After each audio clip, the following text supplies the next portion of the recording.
Hello everyone, welcome to Abhipedia. I am Roshni Gautam और आज की क्लास में हम बात करेंगे most expected question for revenue accountant and internal auditor exams के लिए। इससे पहले हमने टॉपिक वाइज एमसीक्यूज कर लिया है। अगर आपने नहीं देखा है तो प्लेलिस्ट में जाइएगा। बहुत सारे ऐसे क्वेश्चंस हैं जो कि एग्जाम में आएंगे और एक क्वेश्चन के साथ हम कंसेप्ट की अंडरस्टैंडिंग भी करते हैं, तो बहुत हेल्पफुल होगा। चैनल पर नए होंगे तो चैनल को सब्सक्राइब कर दीजिएगा, बेल आइकन दबा दीजिएगा ताकि जो भी इनिशिएटिव अभीपीडिया के द्वारा लाया जाता है आप तक पहुंचे। तो आज की क्लास को स्टार्ट करते हैं और आज का होगा टॉपिक है एमसीक्यू जो एक्सपेक्टेड है, वेरी एक्सपेक्टेड एमसीक्यूज, और बहुत सारे कंसेप्ट भी मैं आपको बताऊंगी। इससे पहले revenue accountant and internal auditor की क्रो जो कंप्लीट कोर्स वो अवेलेबल है अभीपीडिया से, आप अवेल कर सकते हैं। ये पर्टिकुलर नंबर है 7837773651। इस पर आप कॉल करेंगे तो आपको जो भी आपके डाउट्स है यहाँ पर फुलफिल हो जाएंगे और आप कंप्लीट कोर्स जहाँ पर आपको रिकॉर्डेड लेक्चर मिलेंगे, पीडीएफ मिलेगा, पीडीएफ के साथ साथ एमसीक्यूज भी मिलेंगे, मतलब फुल कोर्स आपको कंप्लीट कोर्स मिलेगा। टॉपिक वाइज एमसीक्यूज है और बोले तो स्ट्रक्चर्ड वे से है, राइट। तो चलिए आज की क्लास को स्टार्ट करते हैं। वेरी फर्स्ट क्वेश्चन आपके स्क्रीन पर है, अब इसको जवाब दीजिएगा। ये क्या है? Legal reserve ratio is the sum of, legal reserve ratio को LRR बोलते हैं। ओके, क्या है? LRR है। वो क्या है? आपके पास ऑप्शंस है। हमारे पास CRR आप सभी को मालूम है, कैश रिजर्व रेशो होता है। SLR स्टैट्यूटरी लिक्विडिटी रेशो होता है। मनी मल्टीप्लायर और LRR होता है। टोटल डिपॉजिट और इनिशियल डिपॉजिट होता है। और ऑल ऑफ द अबव, ये हमारे पास है ऑप्शंस। तो चलिए देखते हैं, पहले हम कुछ चीजें समझते हैं। तो सबसे पहले आपको पता होना चाहिए कि एक बैंक जो है वो मिडल मैन की तरह वर्क करता है। मीन्स जितने भी हाउस होल्ड के डिपॉजिट्स, सेविंग्स होते हैं, सेविंग्स डिपॉजिट हो गया, करंट डिपॉजिट हो, टाइम डिपॉजिट, जितने प्रकार के डिपॉजिट्स होते हैं वो बैंक के पास डिपॉजिट कर देता है। अब बैंक के पास जितने भी डिपॉजिट आए उसको हम बोलते हैं NDTL, means net demand and time liabilities. अब बोलोगे मैम लाइबिलिटीज क्यों है? क्योंकि बैंक के पास सब डिपॉजिट हो रहा है और हाउस होल्ड कभी भी आके विड्रॉल कर लेगा, तो उसकी क्या है, बैंक की लाइबिलिटीज है, उसको कभी ना कभी देना होगा।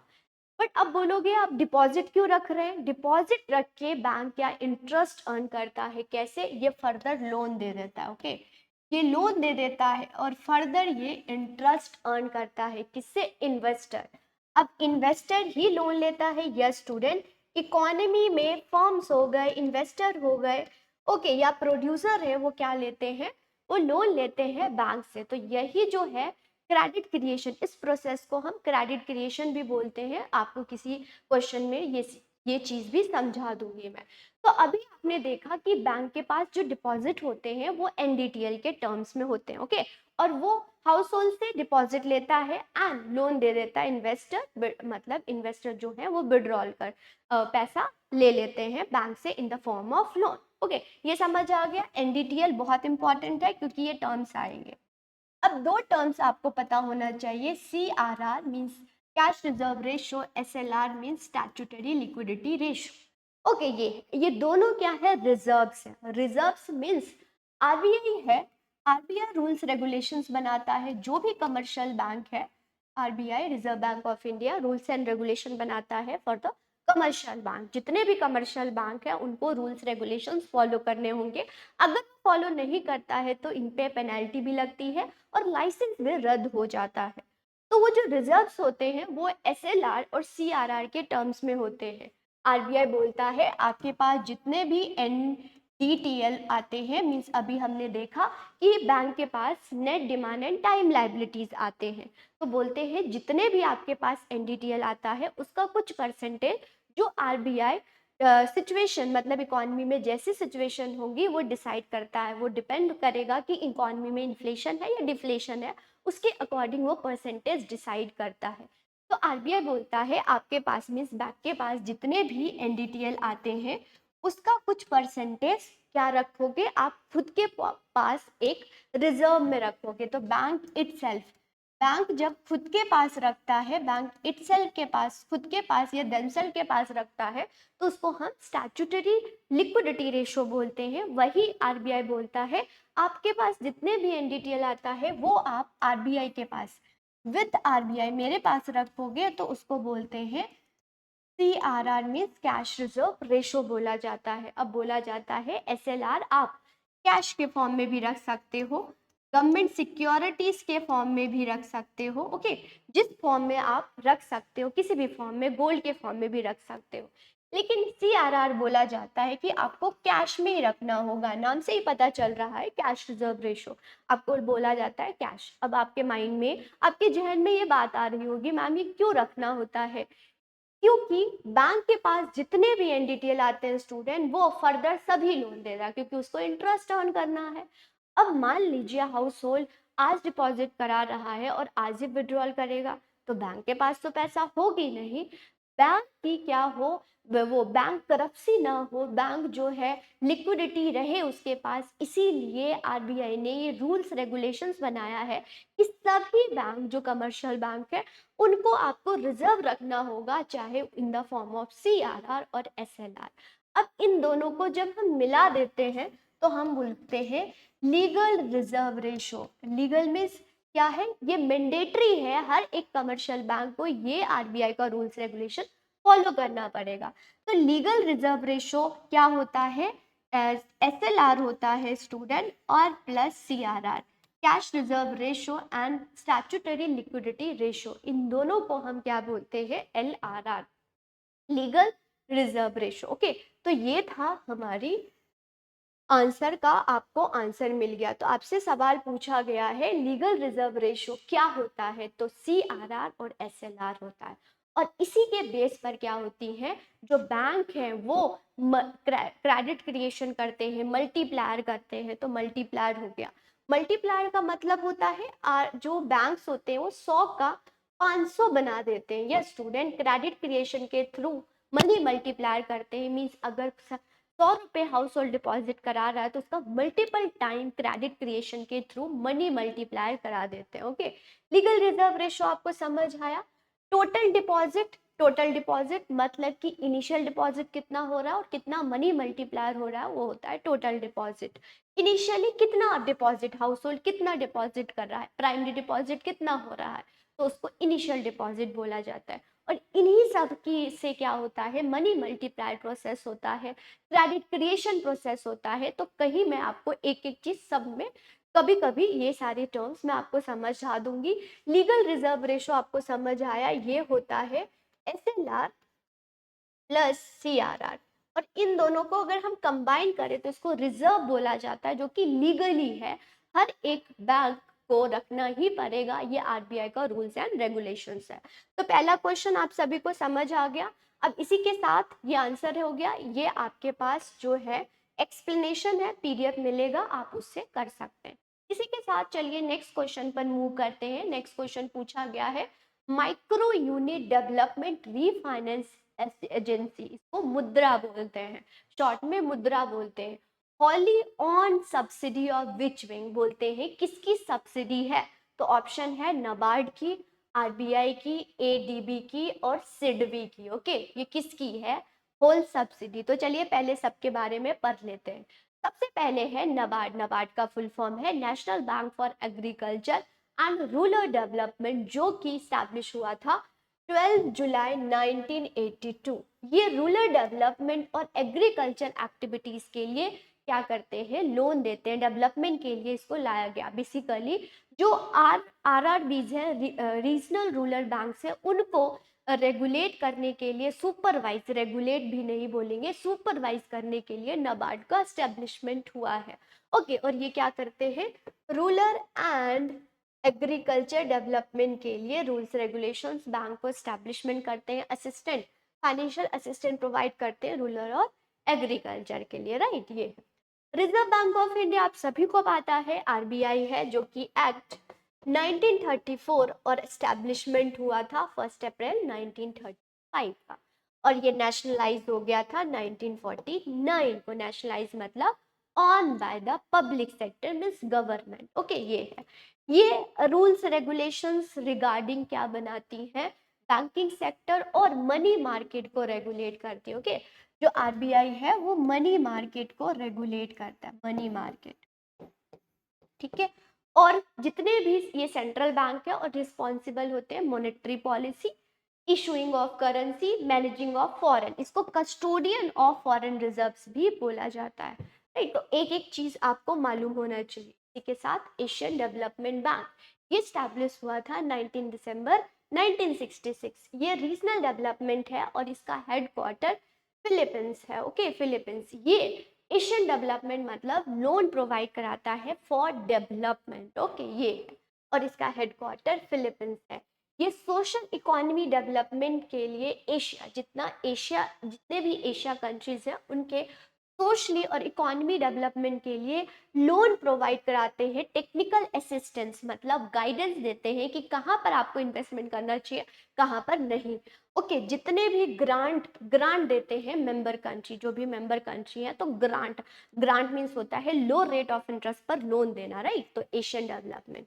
फिर आती है सिडबी। सिडबी है small industrial development bank of India, जो कि स्टैब्लिश हुआ था 2 अप्रैल 1990s को। ओके, और यही प्रमोट करते हैं स्मॉल, माइक्रो और मीडियम एंटरप्राइज को। तो हुआ ये था स्टूडेंट कि सिडबी है वो बहुत ज़्यादा काम करता है, मतलब बहुत इनके पास बहुत ज़्यादा वर्क था।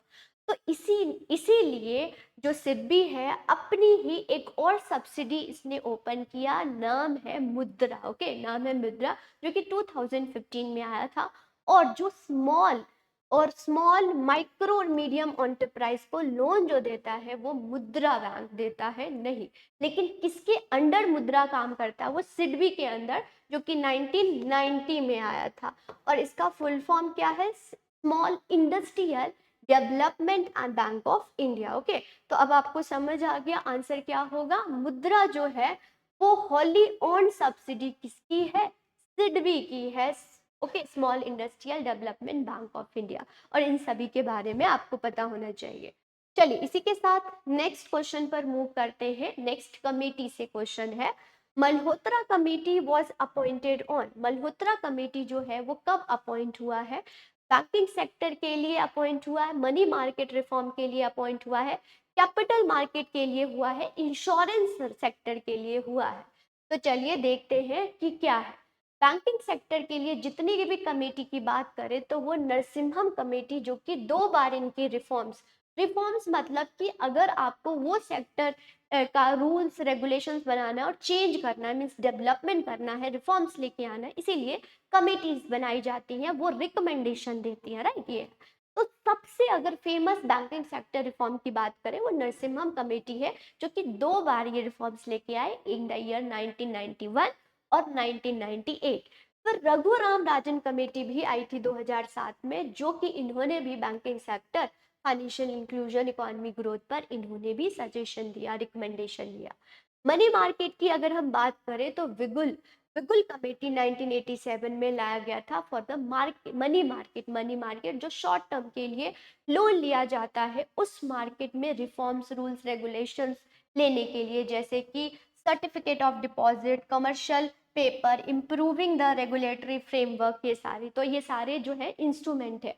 सर्टिफिकेट ऑफ डिपॉजिट हो गया, कमर्शियल पेपर हो गया, टी बिल्स हो गए, ओके, कैश मैनेजमेंट बिल हो गए, सब क्या है, part of money market, right. ये अब है कैपिटल मार्केट। कैपिटल मार्केट की बात करें तो एलजी गुप्ता कमेटी, जो कि 1998 में आई, और सेबी कमेटी बहुत सारे रिकमेंडेशन दिया था regarding capital market. Money market short term के लिए, लोन के लिए, अगर आपको लोन लेना है किसी भी इन्वेस्टर को तो मनी मार्केट जाता है, उसमें गवर्नमेंट भी आ जाते हैं।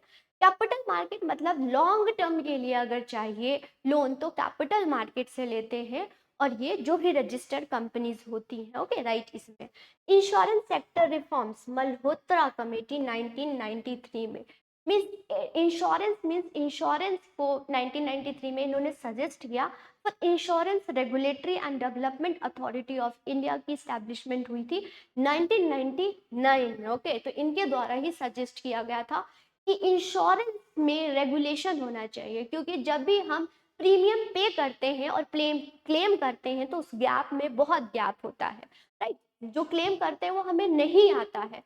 तो मल्होत्रा कमेटी के द्वारा सजेस्ट किया गया था कि एक रेगुलेटरी बॉडी हो, इसीलिए insurance regulatory and development authority of India की स्टैब्लिशमेंट हुई थी इन द ईयर 1990 और 2000 से इन्होंने वर्क करना स्टार्ट कर दिया। तो मल्होत्रा कमेटी फॉर किसके है? इंश्योरेंस सेक्टर रिफॉर्म के, ठीक है। ये चलिए अब नेक्स्ट क्वेश्चन पर मूव करते हैं student. Question number 4, which of the following combination is a correct? कौन सा कॉम्बिनेशन करेक्ट है? तो देखते हैं नबार्ड। क्या नबार्ड इंडस्ट्रियल लोन देता है? आरबीआई लॉन्ग टर्म फाइनेंस देता है? आरआरबी एग्रीकल्चर फाइनेंस देता है? आईडीबीआई शॉर्ट टर्म फाइनेंस देता है? नबार्ड की बात करें तो ये 1982 में आया है, 1982 में आया है। आरबीआई की बात करें 1935 में आया है।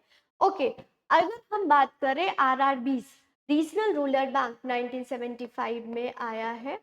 और industrial development authority, industrial development bank of India, okay, industrial development bank of India, ये 1964 में आया। इसको आप एक बार चेक भी कर लेना, 1964 में, ओके। ये है।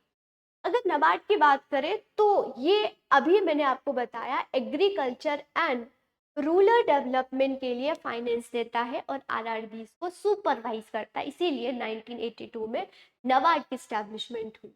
आरबीआई है वो बैंकिंग सेक्टर रिफॉर्म करते हैं और मनी मार्केट को, ओके, कोई फाइनेंसिंग नहीं करते, और फाइनेंसिंग भी शॉर्ट टर्म लॉन्ग टर्म ऐसा नहीं बोलेंगे। RRBs, yes, this is correct. RRBs regional rural bank agriculture के लिए लोन बनाया ही गया था RRBs को, ताकि एग्रीकल्चर के लिए लोन दिया जाए, ओके। ये है, और ये बोलते हैं कि अपने जितने भी ये लोन एडवांस करते हैं उसका 17%, okay, 17%, okay, PLI priority sector lending ही होना चाहिए, yes, okay, priority sector lending ही होनी चाहिए। प्रायोरिटी सेक्टर लेंडिंग मतलब होता है कि जो भी जैसे एग्रीकल्चर सेक्टर हो, एक्सपोर्ट ओरिएंटेड सेक्टर हो, उनको, तो इनके 10 ऐसे इंडस्ट्रीज हैं, बहुत सारे, अगर वेबसाइट पर जाओगे प्रायोरिटी सेक्टर लेंडिंग बहुत सारे इंडस्ट्रीज हैं, जिनमें से मैंने एग्जाम्पल बताया, एग्रीकल्चर हो गया, एक्सपोर्ट हो गया, माइक्रो स्मॉल मीडियम एंटरप्राइज हो, उनको लो।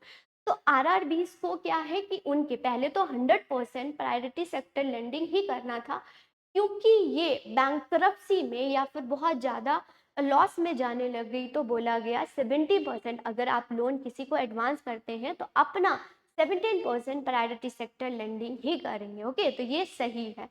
आईडीबीआई की बात करें तो इंडस्ट्रियल के लिए लॉन्ग टर्म फाइनेंस करते हैं, लॉन्ग टर्म फाइनेंस करते हैं, ना कि शॉर्ट टर्म फाइनेंसिंग करते, राइट। ये है, ओके। तो ये था स्टूडेंट नबार्ड। नबार्ड का फुल फॉर्म पता होना चाहिए, स्टैब्लिशमेंट डेट, आरबीआई आपको पता है, रीजनल रूरल बैंक, और आईडीबीआई, ओके। ये चीज, which of the following is not a regulatory institution in India financial system? कौन सा रेगुलेटरी इंस्टीट्यूशन नहीं है? आरबीआई है, सिबिल है, ओ सेबी है, आईआरडीए है। तो आरबीआई, यस, आरबीआई तो रेगुलेटरी बॉडी है जो कि 1934 एक्ट के थ्रू आई है। सिबिल जो है, okay, Credit Information Bureau India Limited, no, ये सिबिल नहीं है, ओके, कोई रेगुलेटरी बॉडी नहीं है। सेबी, यस, रेगुलेटरी बॉडी है, ये बैंकिंग सेक्टर को रेगुलेट करती है। सेबी जो है स्टूडेंट वो कैपिटल मार्केट को रेगुलेट करती है, कैपिटल मार्केट को रेगुलेट करती है, ओके। ये 1992 के एक्ट से आया है।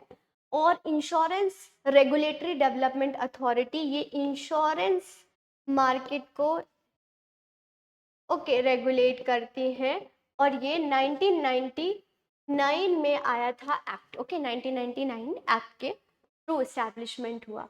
तो आरबीआई की बात करें, मॉनेटरी पॉलिसी और बैंकिंग और फाइनेंशियल इंस्टीट्यूशन को रेगुलेट करती है, regulate the security and protect the investor, जो कि कैपिटल मार्केट का पार्ट है।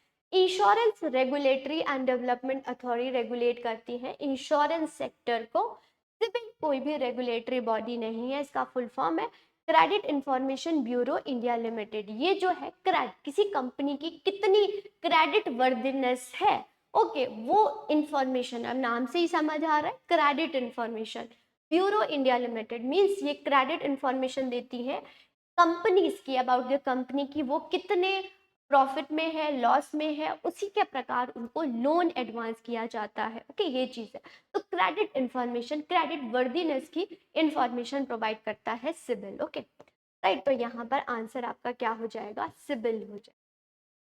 राइट, चलिए नेक्स्ट क्वेश्चन पर मूव करते हैं इसी के साथ।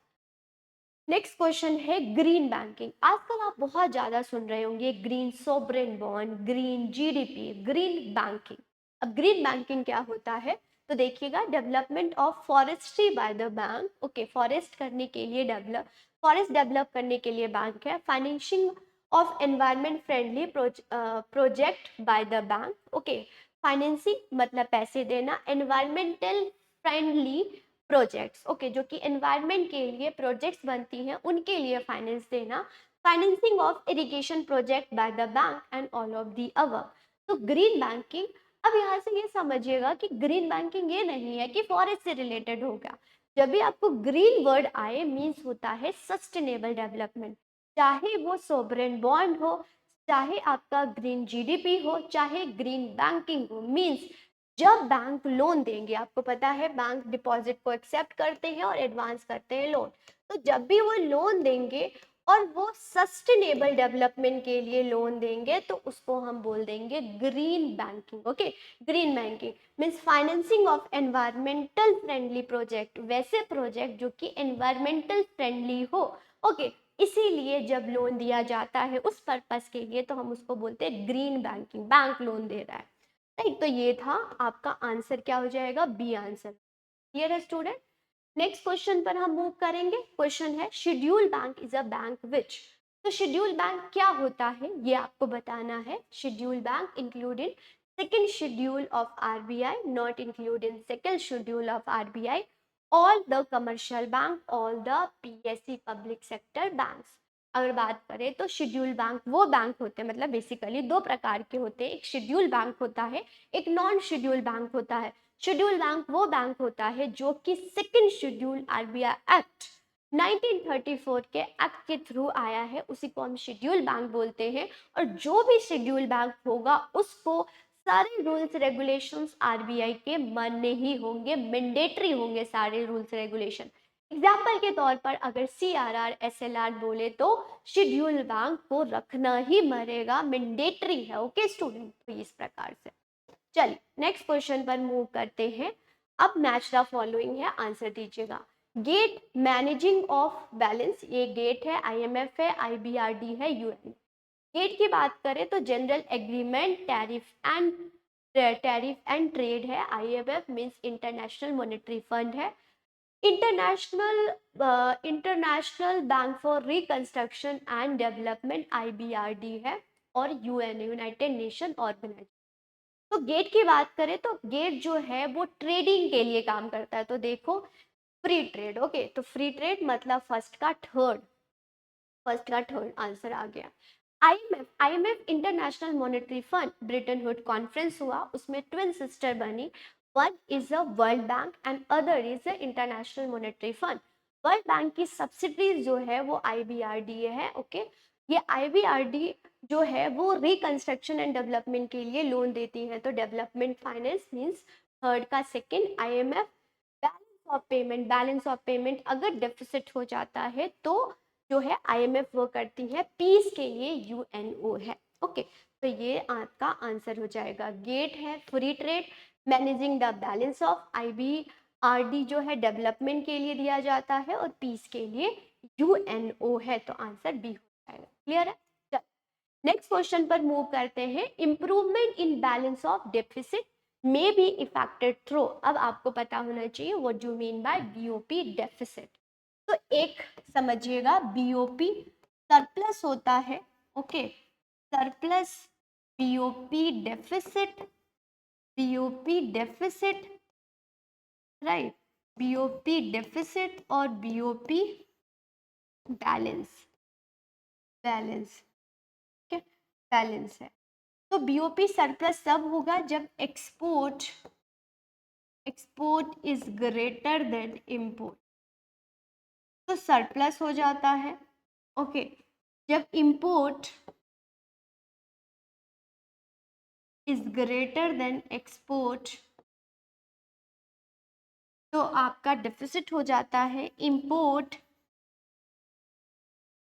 इज इक्वल टू एक्सपोर्ट तो बैलेंस हो जाता है, राइट। ये तो बैलेंस हो जाएगा। तो आपसे पूछा है deficit, okay, affected through improvement करना, मतलब अगर डेफिसिट है मीन्स एक्सपोर्ट ज्यादा है आपका, सॉरी इंपोर्ट ज्यादा है एक्सपोर्ट से, तो डेफिसिट है। तो डेफिसिट है तो आपको क्या मेजर्स अपनाने चाहिए, कैसे इंप्रूवमेंट होगा, वन बाय वन इसको देखते हैं। इंपोर्ट कंट्रोल करना होगा, यस।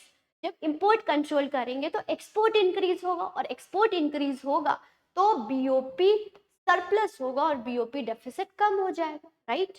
एक्सपोर्ट प्रमोशन, इससे भी होगा। हमें तो क्या करना है, सरप्लस के लिए एक्सपोर्ट इंक्रीज करनी है। Foreign exchange control, yes, it is a major for improvement of BOP deficit. And devaluation, always याद रखिएगा, डीवैल्यूएशन से एक्सपोर्ट इंक्रीज होता है। कैसे, मैं आपको बताती हूँ, समझिएगा इसको।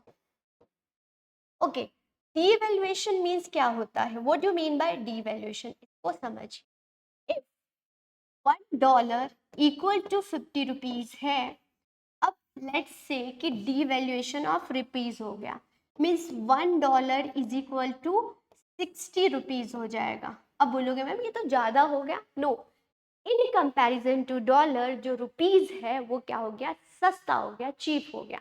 मीन्स पहले $1 से 50 रुपए की चीज आ रही थी, अब $1 से 60 रुपीज की चीज आएगी। Means as compare to dollar, dollar के कंपैरिजन में रुपीज क्या हो गया, चीप हो गया है, डीवैल्यूएट, इसी को हम डीवैल्यूएशन बोलेंगे। और उसी अगर हम डॉलर को बोले तो वो क्या हो गया है, उसकी रीवैल्यूएशन हो गई है। तो इससे एक्सपोर्ट इंक्रीज होता है। एक्सपोर्ट क्यों, क्योंकि उनको, अगर हम इंपोर्टर की बात करें जो बाहर फॉरेनर है, अगर वो इंपोर्ट करते हैं मीन्स हम एक्सपोर्ट करते हैं, तो उनको कम पैसा देना पड़ेगा और उसको बहुत सारी चीज वो ले लेंगे, खरीद लेंगे। वो ज्यादा से ज्यादा क्या करते हैं, इंपोर्ट करते हैं, तो हमारी क्या हो जाएगी, एक्सपोर्ट इंक्रीज होगी। और जब भी बीओपी डेफिसिट हुआ है तो यहाँ पर बहुत सारे एग्जाम्पल्स भी हैं जहाँ पर हमने डीवैल्यूएशन किया है, 1991 के दौरान भी हमने किया था। तो चारों जो है वो मेजर्स हैं for improvement of BOP deficit, right. ये चलिए नेक्स्ट क्वेश्चन पर मूव करते हैं। नेक्स्ट क्वेश्चन है हमारा, a category of unemployment arising from the mismatch between job available in the market and the skill of available worker in market, which of the type of unemployment will be discuss. तो unemployment से ये question है, बहुत सारे unemployment होते हैं। Means unemployment होता क्या है, पहले तो आपको ये समझ आना चाहिए। अनएम्प्लॉयमेंट मीन्स होता है those who are willing to work, those who are able to work. Willing और एबल है फिर भी उनको जॉब नहीं मिल रहा है, राइट।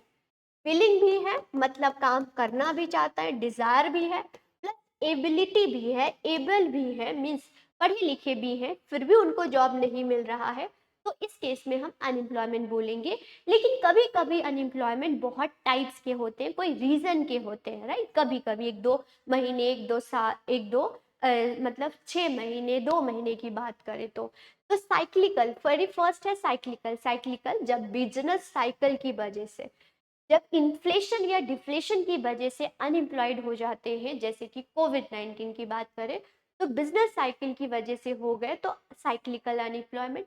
फ्रिक्शनल, फ्रिक्शनल से ऐसे मैं याद रखती हूँ जैसे मूवमेंट है, तो जब वन जॉब से कोई भी दूसरे जॉब में शिफ्ट होता है, ओके, शिफ्ट होता है सेकेंड जॉब में, तो इस मूवमेंट की वजह से अनएम्प्लॉयमेंट होती है, तो उसको फ्रिक्शनल अनएम्प्लॉयमेंट बोलते हैं। स्ट्रक्चरल अनएम्प्लॉयमेंट वो होता है जब आपके पास टेक्निकल स्किल नहीं है, जो स्किल चाहिए वो स्किल नहीं है, तो स्ट्रक्चरल होगा। डिसगाइज वेरी इंपॉर्टेंट और हर एग्जामिनर का फेवरेट है। डिसगाइज मतलब होता है, मतलब ऐसे बोलते हैं डिसगाइज मतलब तुम बेकार हो, ऐसे वर्ड समझ आ रहा है। तो डिसगाइज मीन्स स्टूडेंट क्या होता है, एक पर्टिकुलर लैंड है, ओके, जहां पर 10 लोगों की जरूरत है लेकिन काम कर रहे हैं 20 लोग। तो जो 10 लोग हैं वो क्या है, वो डिसगाइज है, मीन्स उनकी marginal productivity.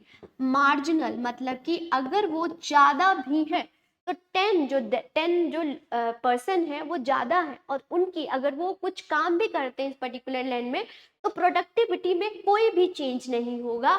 Means marginal means change, productivity means production, कोई भी काम करते हैं तो कोई भी चेंज नहीं होगा, मीन्स जीरो। एग्जाम्पल के तौर पर अगर 10 लोग 10 क्विंटल गेहूं प्रोड्यूस कर सकते हैं तो 20 लोग भी 10 क्विंटल ही गेहूं प्रोड्यूस कर सकते हैं। मीन्स प्रोडक्टिविटी पर कोई चेंज नहीं हुआ ना, एडिशनल आपने एम्प्लॉयज लगाया तो प्रोडक्टिविटी पे कोई चेंज नहीं हुआ, उसी को बोलते हैं डिस्गाइज। डिस्गाइज में मार्जिनल प्रोडक्टिविटी क्या होती है, जीरो होती है। तो आंसर क्या हो जाएगा, स्किल। जब भी स्किल दिखे, राइट, ऐसे वर्ड समझिएगा, जब भी बिजनेस साइकिल दिखे तो साइक्लिकल, जब भी मूवमेंट दिखे वन जॉब से अदर जॉब तो फ्रिक्शनल होता है। स्ट्रक्चरल मीन स्किल होता है, डिस्गाइज मतलब कि ज्यादा जितने जरूरत है उससे ज्यादा लोग काम कर रहे हैं एक पर्टिकुलर जगह पर, एक पर्टिकुलर लैंड पर, तो उसको डिस्गाइज बोलते हैं। और अगर आपसे पूछा कि डिस्गाइज कौन से सेक्टर्स में देखने को मिलता है तो एग्रीकल्चर सेक्टर। आप नॉर्मली हमारी इंडियन एग्रीकल्चर को भी देख सकते हैं तो डिस्गाइज अनएम्प्लॉयमेंट हमें देखने को मिलता है, राइट। ये तो स्ट्रक्चरल अनएम्प्लॉयमेंट आंसर। तो आज की क्लास में हम ये सारे क्वेश्चन कर लिए स्टूडेंट, फर्दर और भी जो क्वेश्चन है वो नेक्स्ट क्लास में हम सॉल्व कर लेंगे, राइट। ओके ओके स्टूडेंट, तो आज की क्लास में यही तक हमने क्वेश्चन किया। होप आप सभी को अच्छे से समझ आया होगा। कोई भी डाउट होता है, कोई भी सजेशन होता है, कमेंट सेक्शन में जरूर लिखे स्टूडेंट। नेक्स्ट क्लास में मिलूंगी मैं नए क्वेश्चन और नए टॉपिक के साथ। कोई भी टॉपिक समझना है तो आप अपने सजेशन कमेंट सेक्शन में लिख सकते हैं, मैं रीड करती हूँ और उसी के अकॉर्डिंग अभी पीडीएफ के द्वारा लाया जाएगा। Thank you everyone, next class में मिलते हैं।